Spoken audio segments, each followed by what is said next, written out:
Welcome to A Pair of Bookends, the book club you can carry anywhere. I'm your host, Hannah MacDonald, and I'll be bookending the conversation with some of the most exciting voices from the bookish world. Today, I'm excited to be bookending the conversation with a huge household name. Louise Candlish is a Sunday Times and international best-selling author based in South London.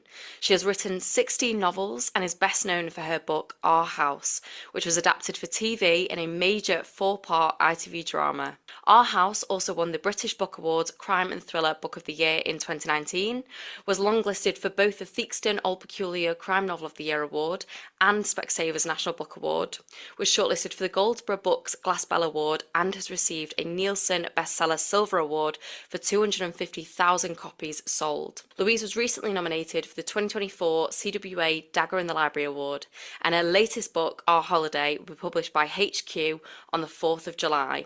Here to chat all about it, welcome Louise to A Pair of Bookends. Thank you for having me, Hannah. It's very exciting. I'm very excited to have you. Now, I love to start off episodes by asking the most important question, which is, what are you currently reading? Well, I'm currently reading a book that is not crime. It's actually a lovely antidote to all of my crime reading, which is, makes up most of my reading. It's The Orange House by Isabel Broom, who happens to be a friend of mine, and she's an incredibly talented writer. And the book's not out till, I think it's out tomorrow, actually, same day as mine. And she writes they're romances, I guess, in the broadest sense, but they usually have a travel setting. And this one's set in Mallorca. And it's about a woman who's gone back to sell her house, her home, with her estranged husband. And it's called The Orange House. And it's all very beautiful and atmospheric. And that is off the back of just finishing the latest Adele Parks, also about to be published, called First Wife Shadows, which is shadow in the singular, which is about a woman who has a relationship with a younger man and feels the need to sort of live up to the shadow of his dead first wife. But it all, as you'd expect from an Adele Parks, it goes completely crazy and unexpected and twisty. And, I really loved it. It was great. That sounds so yeah, I'm on a real good. I'm on a real reading sort of thing at the moment, because sometimes I might go a month without reading anything. Really? And then I'll get back into it. Yeah. Is it's a that bit like because exercising. Is that because do you not read whilst you're writing? It's partly that, but it might be more that I'm traveling or doing some promotional stuff where I just can't get into the groove of concentration. I don't have that kind of hour or two, because I'm not one of those people who will read a short chapter and then put a book down. I like to, read it in a day. So because I am one of those obsessed readers. So once I get going, I can't work, I can't do anything else. And so I need to make sure I've actually got that time. Otherwise, it will lead to deadlines being missed. So I was on holiday and we just had, the weekend. And so I was able to read. So yeah. Lovely. Yeah, that's a huge compliment to those authors whose books you're devouring in a couple of days, which is what I did with your book. So let's get on to Our Holiday. I actually wanted to start off because I read that this year marks your 20-year anniversary of being a published author. So congratulations. That's Thank incredible. you. Oh my God, it feels like 50 years. Does it get any easier writing for you? Has it got any easier? Are you still kind of finding the same challenges? What has your journey as an author been like? Well, there's the journey as the writer, and then there's the journey as the author, which are two completely separate things. The journey as the writer, I think it's easier in the sense that I feel really confident now that it's going to be okay. I'm going to finish the book. I'm going to, even if, the deadline's in a month's time, I know I can pull it out of the bag because I've done it 17 times now. And so, like anything, the first time is the scariest, and then it gets easier. But having said that, I'm not writing the same book each time. I don't have a formula. I don't have even, each time I'll be interested in something quite different, and I'll also want to try a different structure, different voice, different number of narrators, different tense. And so it's equally hard each time because I've set myself new challenges. And that's not even a conscious thing. That's just, you naturally want to, want relief from the thing that came before.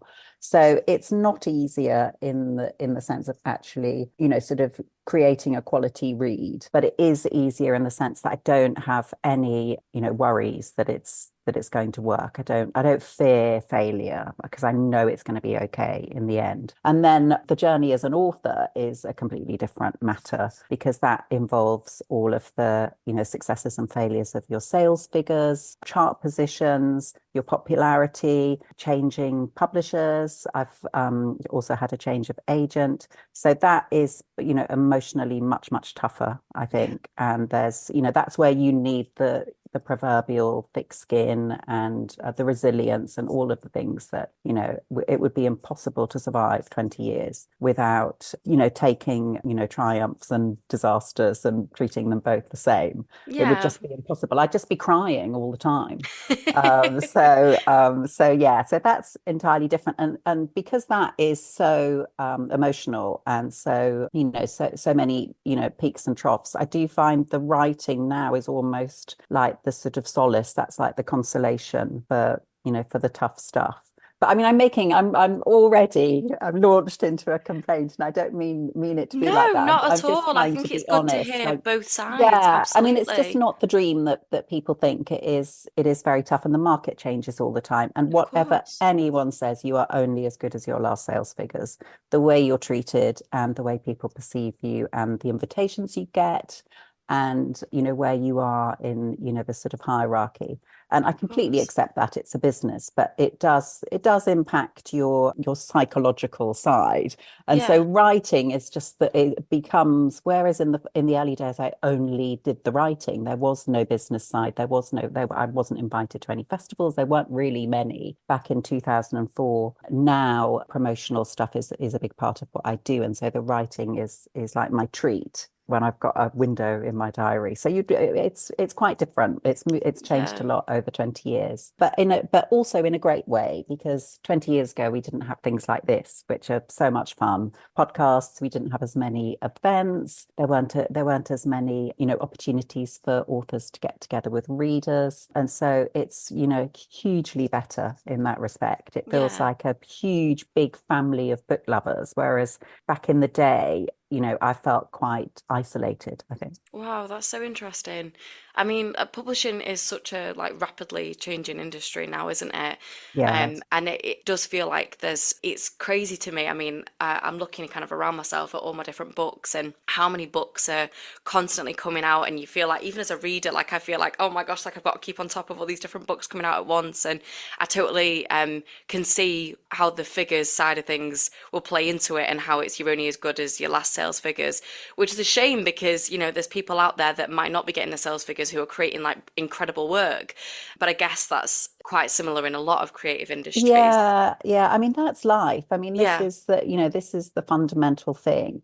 You can't become indignant or outraged or, there's no injustice yeah, because it's a commercial thing. yeah, Publishing isn't a charity. no, Publishers want to sell books. And yes, there's a cultural element, of course there is. And, it's a hugely cultural element. We're the nation of Shakespeare and Dickens and the rest of it. So, we absolutely want to keep literature going, Mhm. forever. But at the same time, publishers want to sell books, and I'm working in the commercial fiction, and I want to sell my books as well, and I want to reach readers. So, the idea that anyone's entitled to that, or it's unfair if it didn't work the last time, that's just a nonsense, really. We've all just got to accept Yeah. it. And of course, now we have, many more celebrity authors as well. And, they do tend to squeeze the shelf space that little bit smaller for those of us who didn't have a TV show before we started writing books. So there's that element as well. And then again, I'm just really pragmatic about it. That is life. This is Yeah. the way, business and society have evolved, and we have to accept it and, still try to be good enough to be in it. Yeah, for sure. But let's get on to your book Yes. because I was devouring that this weekend Oh, and I thank you. absolutely loved it. It was such a roller coaster and it made me really want to go on holiday. Let's tell our listeners a little bit about the book. So, could you start us off by giving a little taster of what the book is about? Yeah, absolutely. I would say it's a holiday thriller and a more on the drama side than the kind of, cliffhangers at the end of every chapter kind of thriller. So there are thriller elements. I'd say the nearest comparison would be the White Lotus on TV. So you've got an ensemble cast of Hmm. characters. These include London families who are down at their holiday homes on the south coast of England. So this is a kind of destination thriller, but in England, in the UK. And they, are quite familiar characters from my books, I suppose, in that they are very confident and entitled to what they think their value is. Mm. And down in Pine Ridge, the beautiful coastal village where they have their holiday homes, they find a different mood from usual. They find that the locals have got organized and created this protest group called Not Just for August, and they object to the down from Londons or the blow-ins or the summer people coming in just for the summer and using the village like their playground, and they want to sort of reclaim it as their home. So you've got probably about 10 or 12 characters. There's six narrators, and hopefully you get a really good balance of the two tribes, and the way, of course, they will interact and switch allegiances. So there's sun, sand, sea, sex, death. It's all there, but I All the think good stuff. yeah, all the good stuff, all the stuff that get us turning the pages on By the Pool. Because I really did want to write a book that was a holiday read, even Hmm. though lots of my books in the past have been promoted as holiday reads and people have read them on holiday. This is the first time I thought, right, I want to create a book that I can imagine loads of people reading on the plane, by the pool, on the beach. It's about a holiday, it's for a holiday. Hmm. And so it's pure entertainment, I For think. sure. It is a really entertaining read, and it is gripping and it's exciting and fun, but you do also tackle quite big themes in the book. And I think it's such a talent to be able to do that, but still have this, it doesn't feel like a heavy read. And there is such it got me thinking about the sort of I'm going straight into the big topics, but it got me thinking about there is such a huge class and wealth divide in this country, and I think Yeah. your book does really well in sort of highlighting the issues surrounding that. I wanted to ask, because you just mentioned about the cast of characters, but what was it like to build a cast who exist on sort of both sides of this divide? Well, I find it quite easy. I think partly because I would probably be perceived now to be living a very middle class Hmm. lifestyle. I've got a house in London and I go on holiday, and my daughter went to a private school. There's lots of stuff that would be considered, very elite about my life now. But I grew up with very, very little. And so I think that, I've experienced both having nothing and having quite a lot. So Yeah. that is a really good place to start. But in terms of this book, I basically read The Guardian and The Telegraph every single day, cover to cover, for a year. And that was almost all I needed. So the Guardian characters, not necessarily only the locals, also one of the sort of virtue signaling Londoners as well, Amy. And then the Telegraph would be Charlotte and Perry, who Yes. are they're the 50 something wealth hoarding, hugely confident owners of easily the best house in the village, and they only use it for a month a year. So that was the kind of basis of my research. And I think I've mentioned before in interviews that wasn't really enough. It's not enough to just read the two newspapers. I read all the other papers as well, and I read around the subject of second homes, and I know a lot about property anyway from my previous books. But I also read all of the comments in any article about the whole, the second home problem. I read all of the comments as well, because that tells me what people are really thinking. Because journalists, of course, by necessity and definition, have an angle, Mm. and they know how to get the clicks now, because it's that's what it's all about. So Yeah, there's not always a balanced presentation of the issue in any of the papers. of course. And So, I but when you read the comments, you see what people are really thinking. And so I just found that incredibly useful. And that set me up to be able to write about it. As you say, it's not at all heavy. So I yeah, knew probably 1,000 times more about the subject than I allowed onto the page, of course, because, yeah. no one wants a lecture from me. And nor do I want to give one. But at the same time, I needed to know. exactly how it is at the moment with second homes. And, it is a very nuanced issue. It's, there's tribes in the book, but Mm, I think, anyone who reads it and reads that final scene will see that, it's not black and white. It's no. not cut and dried. And there's plenty of room for dramatic irony in Yeah. this theme. But like you said, it is such a nuanced issue, and it's a topic that I don't really know much about. So I wanted to ask, because you do write in your acknowledgements that you say, while Our Holiday may at times read as satire, believe me, it is in fact a fairly measured portrait of the dilemma, talking about the holiday home issue.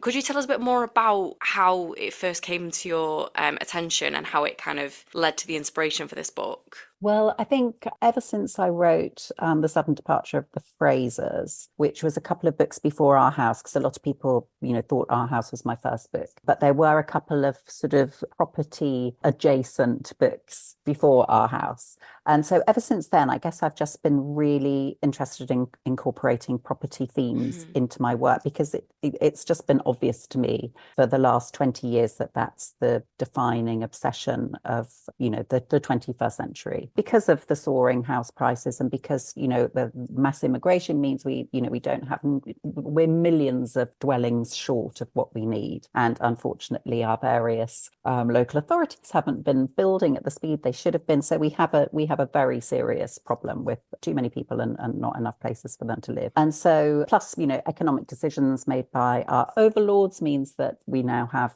house prices outstripping salaries to an impossible degree. Mm. So we now have, a whole generation of 20 somethings living with their parents. Whereas, back in the day, 20 somethings would be renting with friends. So, it kind of permeates all other elements of life. And so to me, it's clearly the defining issue. And so it's been, sort of a very natural theme for me to incorporate into my books. And since I write thrillers or books with a sort of crime at the center of them, I'm usually looking for stories in the press where darker elements are, have come to light. And with Our House, it was obviously the theft of a property. But with this, I'd started to notice there were a lot of stories about conflict in holiday resorts, places like St. Ives. Wales actually was a forerunner way Mhm. back in the 90s, I think, maybe even the 80s. And of course, places like Norfolk and Suffolk, all around, really. And in cities also, but in holiday homes, I think in holiday resorts, I think it's particularly interesting because that's where you want to relax. You don't Mhm. expect to get involved in a fight when you go on holiday. You expect to go to the beach and have a swim and eat an ice cream and have an Aperol spritz or whatever. So to me, it felt like it was, there was potential, but I just had to allow it to percolate a bit until I came up with a plot. But yeah, I've just been following it for a long time, and I think it's really interesting how tribal it's become and how violent and destructive. And that doesn't happen that often with you'll get people sort of rightly annoyed that they can't get on the property ladder, but they don't generally go out and sort of throw bricks through windows or sort of spray graffiti on the house of someone who, their neighbor. Whereas this does happen in the second home resorts and villages. And so it just felt like it was particularly heightened and violent and emotional. And so I thought, okay, that's the great basis for a novel, for For a sure. thriller. Yeah. Yeah. And I mean, there's always, probably since the beginning, or certainly the last 10 books, there will have been some social commentary in my books. I'm really interested in politics. I'm very up to date on current affairs. And so it's Mhm. just impossible for me to write without that Without, mindset, I think. yeah, of course. And you did mention earlier the political group that features in the book, which is the Not Just for August group, and you have a couple of um, the characters that sort of lead this group. We have their perspectives throughout the book, which I think is a really great addition. Is this group inspired by a real group, and did you have to do sort of much research around how those groups operate? No, I mean, in terms of the group, it's completely made up. And I just imagined how they would operate. I mean, I obviously knew about the various methods and tactics they have from the reading. So I knew about the stickering and, the various things you can do to, that kind of low level sort of activism. And, things like the sand art they do. I'd read about it all and I just sort of drew it together. But the characters were just completely made up. They weren't based on anyone. My characters are never really based on anyone in particular. And Robbie, who opens the novel, and he's the leader of Not Just for August. He's one of my favorite characters. He's fantastic. I wanted to be very clear that, this isn't a case of educated, clever city folk patronizing locals. He's one of the smartest brains in the book, if not the smartest.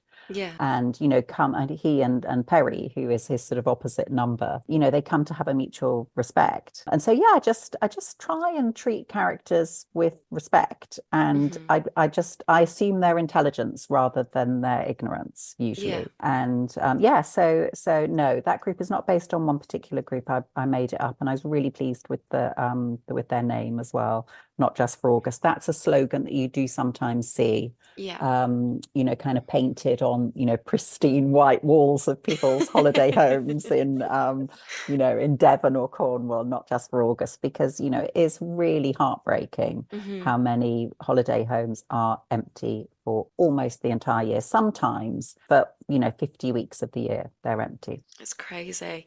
Now I want to get a bit more into your characters because as I said, I did really enjoy the fact that it was multiple POV, because I felt like you've got the opportunity to get into both sides of this divide and to really sort of immerse yourself into these characters' lives. And I'm from a very working class background, and I would have expected that all these very middle class problems that arise, I thought I wouldn't be able to kind of empathize with them, but I very much did, especially with the character Beatty.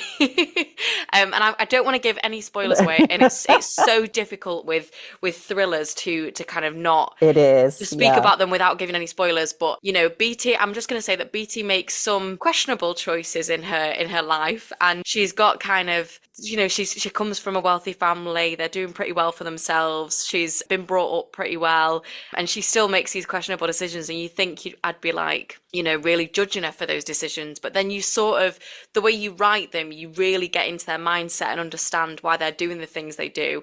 But I believe Thank you. That's a lovely compliment. And we should say, by the way, in case listeners don't know, Beatty is 17. Yes. And she is involved in a criminal subplot. I think we can say that. But that's just what I try and do, and that's just how I try and view the world generally and live my life, which is just to see the humanity in everyone. And someone like Beatty, it's not her fault that her parents are doing pretty well and they've bought a second home and she's been sent to a fee-paying school.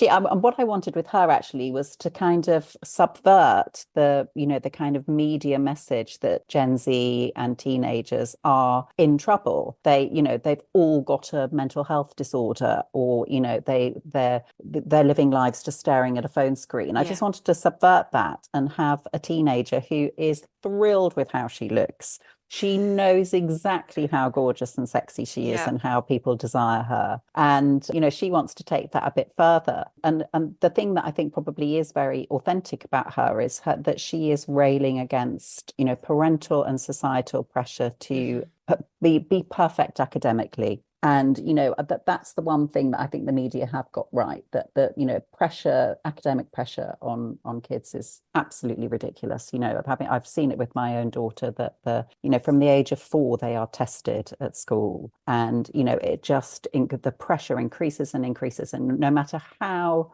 relaxed you set the mood at home, it's all coming from the schools and the education system. And so her way, she's studying for her A-levels, her way of releasing that pressure is quite dramatic and quite dangerous, but that's what it is really. And so she's both a kind of really good example, I think, of a high achieving 17-year-old, but also subverts some of the cliches about what a teenager is like now. And that's it. So I was really pleased with her, because sometimes I don't achieve what I set out to achieve, and characters kind of become something something that I never imagined they would, but she was exactly what I wanted from the start. And, you know, I will leave it for readers to discover whether she's punished or whether she gets away with it, we'll see. But I love Beatty. And she's one of the characters who is straight down and dirty with the locals. You know, she's one of the ones who crosses over instantly. And I love that about her. She's a bridge really between the two groups. Yeah, for sure. And I think you write a really great, nuanced sort of portrait of young people navigating the modern world, which isn't an easy sort of thing to do, but you do it really well. And I really enjoyed, I think it is The students. Yeah, no. it's Tabitha I'm thinking of, but I'm thinking of which dad it is. I don't know if it's Linus or Perry. I think it might be Linus. That's Amy and Linus have the son Benedict, don't they? They have the only child. No. Benedict is Perry and Charlotte. Perry and Charlotte's. I apologise. Okay. No, not at all. And so Beatty is Amy and Linus's daughter, and then Benedict is a student Charlotte at Bristol University. Yeah, he's Perry and Charlotte's son, and he brings his activist girlfriend, Tabitha. Yeah, I very much enjoyed the dynamic between Perry and dealing with his son's girlfriend, Tabitha. He was so sick of her, and I just thought it was such a fun way to look at the sort of the generational kind of divide between, you know, us talking about politics and political discourse and sort of the language that you use now. I know you can't say this. I just thought it was such a fun look at it. Thank you. And again, I mean, that's an area of life at the moment that I think can get very heated and very hostile very quickly. And so I really wanted to sort of diffuse it with humor. But again, it's humor. It's not satire. It's taken as satire, but these conversations are quite tame in the book compared to what you hear. But yeah, one thing I remember about Tabitha is her master's. She's doing her thesis on non-binary groups in North Korea. And Perry's like, for God's sake, you know. Of course she is. It's just the more she says, the more he's like, I cannot with this girl. No, she's just I always love the younger characters, and I really love her because, you know, yes, she's a figure of fun. She, you know, she kind of blows in. She's drinking their, you know, kind of 20 quid a bottle rosé while criticizing her hosts for, you know, having money. But you know, she switches allegiance, you know, sort of very easily. But at the same time, it's, you know, I think it's just great to care. You know, underpinning my presentation of Tabitha is, you know, the fact that I just think it's really great that she is, you know, she's energetic and she puts her money where her mouth is. You know, she doesn't just sit there like, you know, the middle-aged people in their armchairs are pining. You know, she's out there kind of, you know, with her placards. And I just think, you know, if you don't have a soul when you're 20, you're never going to have a soul. No, definitely not. And I mean, complicated family dynamics are like catnip to me. And I see. I think you write them so well. And I did want to ask about, how do you go about creating all these families? You've got two different families in this book, and then you've also got obviously the people that live on the caravan park. I don't really know how to describe them. That's right. Yes, they're in the caravan park. Yeah. And they're on the sort of opposite side of this sort of divide. They don't have these second homes. They don't even have the first home.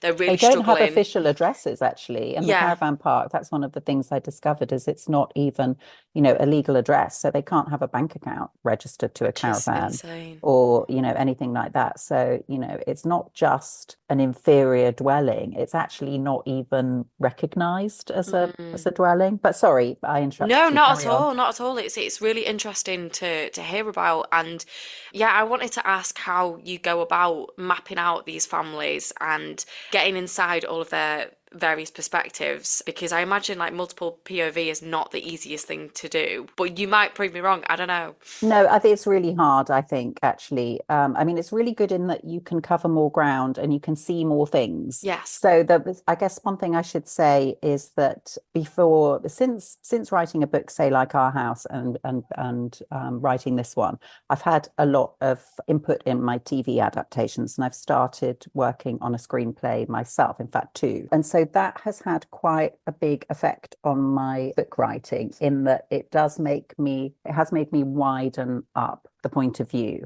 Whereas previously. And, I still like to do it. The book I'm writing at the moment is a single person perspective. I still love that. But it does limit what you actually see of the action. It's all Yeah. through one person's eyes or, hearsay from the people they're talking to. So this was very inspired by TV in that I wanted to be all over the place. I wanted to be in a couple of caravans. I wanted to be in 2 or 3 houses. I wanted to be in the beach bar. I wanted to be in the hotel. I wanted to be in the girl pub. I wanted to be in, way more places than one person could possibly go to in a story. So that partly informed it. And so I guess the way I kind of constructed some of those families and conversations was with a kind of TV lens. But having said that, that makes it sound like it was all very organized and prescribed. I do kind of make it up as I go along, even the characters. I might, because I'm excited to get going on a project. I'm not really, don't like research, even though I do a lot of it, and I have my husband help me with research actually now. He's a professional researcher. So I'm really lucky because I prefer to get on with it, get the voices, getting the voices the main thing for me. And so when I wrote that opening scene, which was the first scene that I wrote from Robbie's perspective, I probably didn't know who the other characters would be yet. And so I do kind of do it as I go. And then, there's a lot of polishing, a lot of honing to get the voices, vaguely distinct from one another. Although when you've got 2 tribes that, that it does tend to be, there's that type of voice and then that type of voice. And then the males and the females, I've got 3 male narrators and 3 female narrators. So it's just a lot of work and reworking. And I think with multiple points of view, the big problem is how much you have to cut out. You have to decide, because it could be 10 books worth of stuff with 6 narrators. And so it's more about what you leave out than what you put in. Whereas with a single person narrator, I find it's trying to be creative about how you can get stuff in that you need to get in, with it being plausible that this one person could experience or hear about it. So it's the opposite problem. There's too much. The whole book could have been narrated by Robbie or Beatty or Perry or Amy, but it would have you been a have very to, different book. yeah, absolutely. And then once you've got all of their strands going, it's another puzzle to kind of weave them with each other. And in the case of our holiday, Robbie's strand is actually on the bank holiday weekend at the end of August, which is the end of the action. And you go back and you meet everyone on the 1st of August. And so his strand is ahead of the others.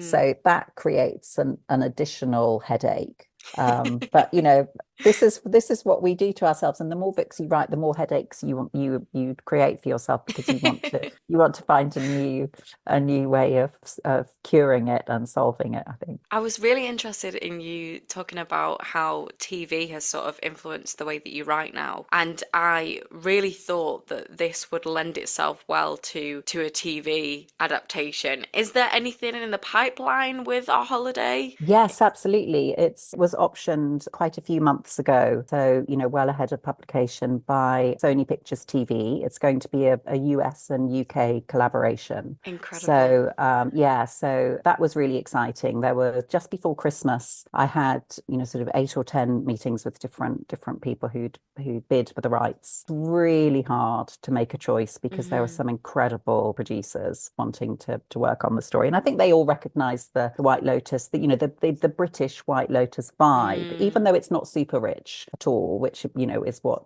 is so wonderful about the White Lotus. It does have that kind of ensemble vibe, and the fact that some of the characters will get involved with each other and others might not speak. The narrators, there are a couple who I don't think speak to each other the entire book. So that whole kind of structure, I think, was recognized by the TV people very quickly.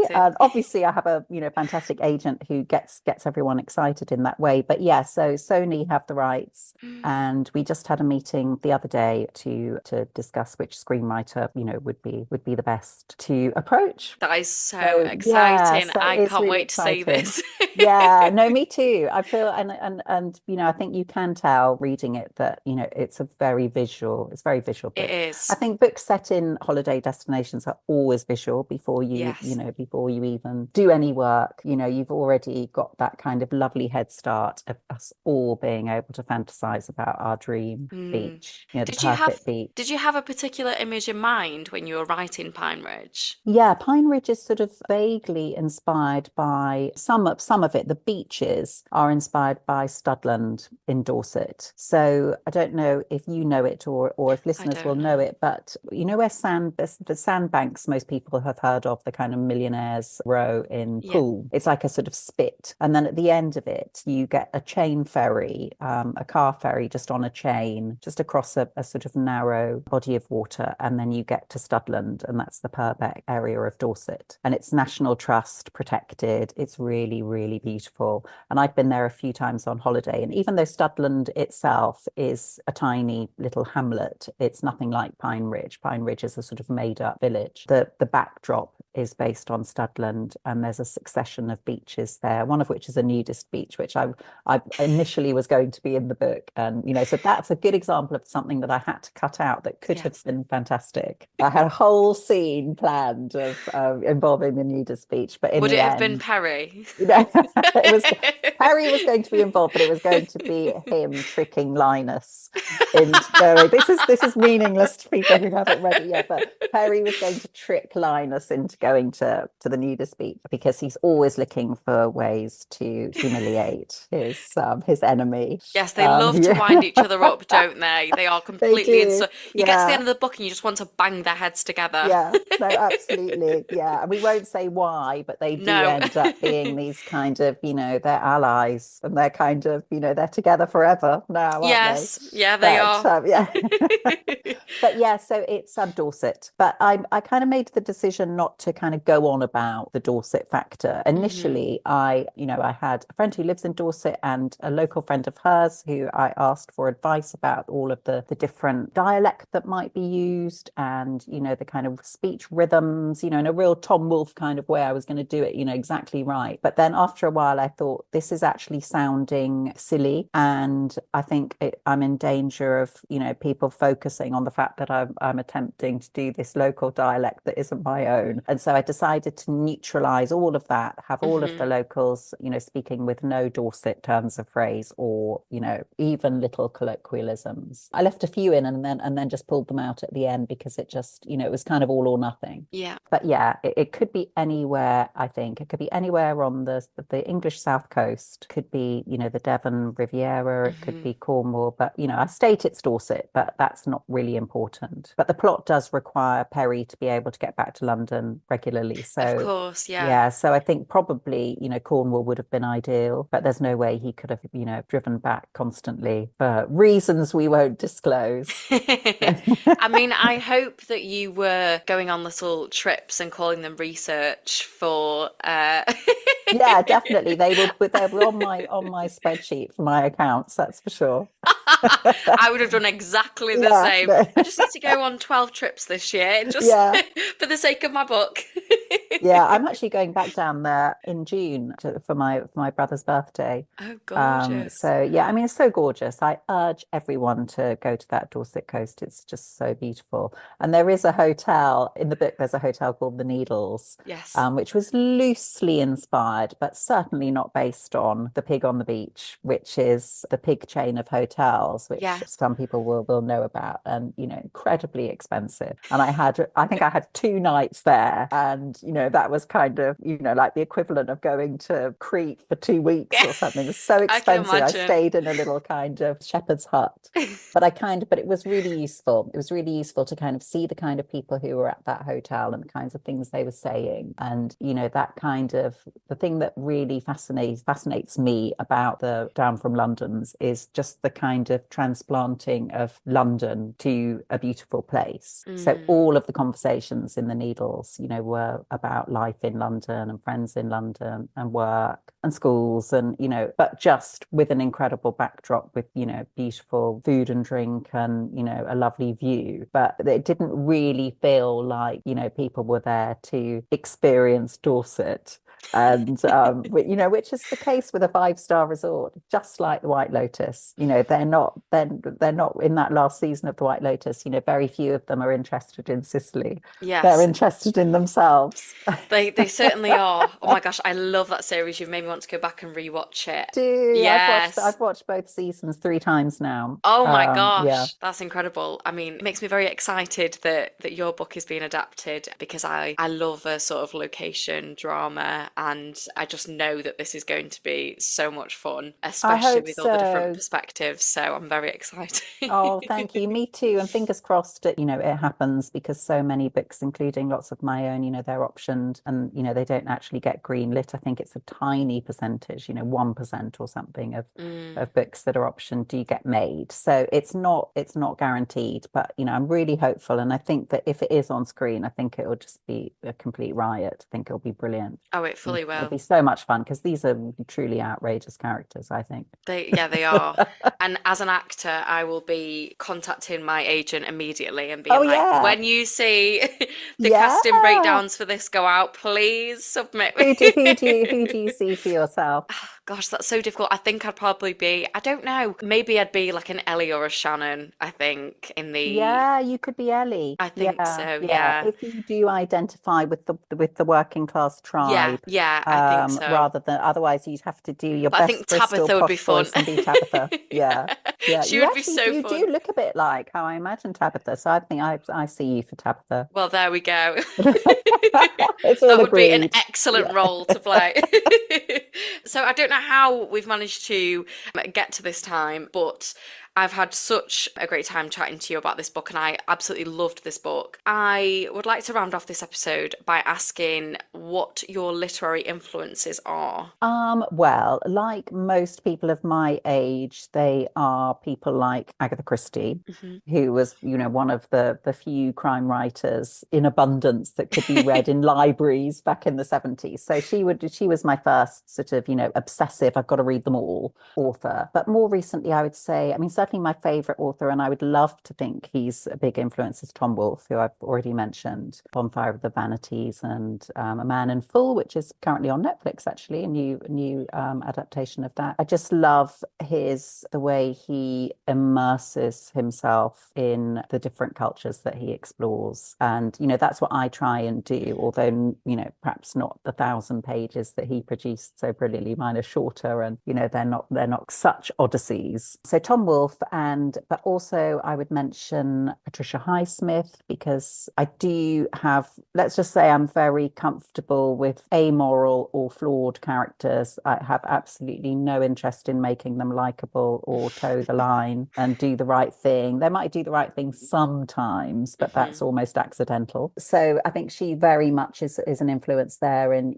just sort of, reading her books, you kind of learn how to, get the reader to root for, someone who you really shouldn't be rooting for. Mhm. And I think that's what I do try and do. And then also Barbara Vine, Ruth Rendell, and then lots of my peers as well. I mean, I try not to read contemporary fiction too much, or certainly not crime and thriller when I'm writing, but I do on holiday, and I've mentioned Adele Parks, but I also love Lisa Jewell and Erin Kelly and Harriet Tice, and lots of authors who I know from the scene or have become friends. I mean, what you'll I'm sure know that sometimes there's not even a choice of what you read. You've got books coming through the door, and you've got people asking you for quotes or Yes. for coverage. And so, it's almost decided for you what you read. But luckily, I just feel so lucky to get books early and, to be ready with my opinions before Mm. they're even published. And we're never going to be Um, short of reader material, that's for sure. no, no, no, definitely not. There's some incredible writers that you've mentioned there, and certainly talking about Patricia Highsmith and the sort of flawed characters.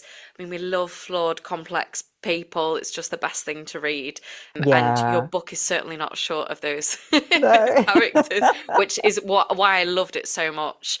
So your book is out tomorrow when this episode comes out, which is very Yeah. exciting. That's in the UK. I believe it's already out in New Zealand and Australia. Is that Yeah, right? Australia was June the 19th. Yeah. So, and then other markets will follow. Yeah. Wonderful. That's so exciting. And I can't wait to see the adaptation that will hopefully follow very soon. Hope so. Last but not least, I would like to ask for a recommendation for our listeners. So what have you been enjoying recently? I've mentioned the books I've been reading. Yes. TV. Yeah. I'm currently watching the final season of Inside Number 9, which is probably, I wouldn't know if I would call it an influence on me, but I feel very simpatico with what they do. And, it's very much a kind of, I don't know, you're probably far too young to remember Tales of the Unexpected, Yes, but that was a real formative show for me, based on Roald Dahl stories, half-hour kind of twisted tales. And I think Inside Number 9 is, our 21st century version of that. But I tell you what else I've been watching recently, which again, you might not know it because you're very young compared to elderly me, and that's You're not the elderly. Sweeney.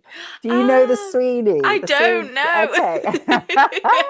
The Sweeney was a really important, groundbreaking cop show in the 70s, in the mid-70s, with John Thaw, who then went on to be Inspector Morse. Yes. So that was how he became famous, and Dennis Waterman. And it was really groundbreaking because it showed the police as, quite violent. Their methods were quite violent. They took on the thugs with quite thuggish kind of behavior of their own. And in fact, I think that the version I'm watching might have been censored because it was probably considered just, too edgy for me to be able to cope with now. So I have to go to YouTube to watch the originals. But yeah, we've just discovered that on ITVX, which is, a fantastic resource for some of those vintage crime shows. There's the whole of Vera as well on ITVX. So yeah, so that's what I've been watching. I really like to go back for inspiration. Yes. I'd say that was a fundamental part of where my stories come from. I tend to look at the old stuff. I'm very intrigued by that one. I feel like I want to go and watch. You'll be shocked. You'll be shocked by the Sweeney. I mean, it feels quite hammy. Some of the acting is not naturalistic. It's much more theatrical. The That style sounds really was very fun, different. though. Yeah, give it a go. I will do. Now, where can our listeners find you on social media? On Facebook, Instagram, and Twitter. They're my three. So yeah, no doubt, you're sick of me right now. Around publication is when I'm at my most active. I'm sure there wouldn't be. But I will link all of those in the show notes, and I will also pop a link in there for your book, Our Holiday, which, as I said, is out tomorrow in the UK, which is very exciting. Go grab your copy. And if you enjoyed this episode, please don't forget to rate, review, and subscribe. And if you want to give us a follow, you can do so at A Pair of Bookends Pod on Instagram and at A Pair of Bookends on Twitter and TikTok. And lastly, thank you so much, Louise. It's been honestly such a joy chatting to you today, so thank you. Oh, you're very welcome. It's been lovely. It's just that the time has flown by. It has flown by. It's I've crazy. really laughed. Thank you. Thank you so much. And to our listeners, thanks so much for listening. Goodbye.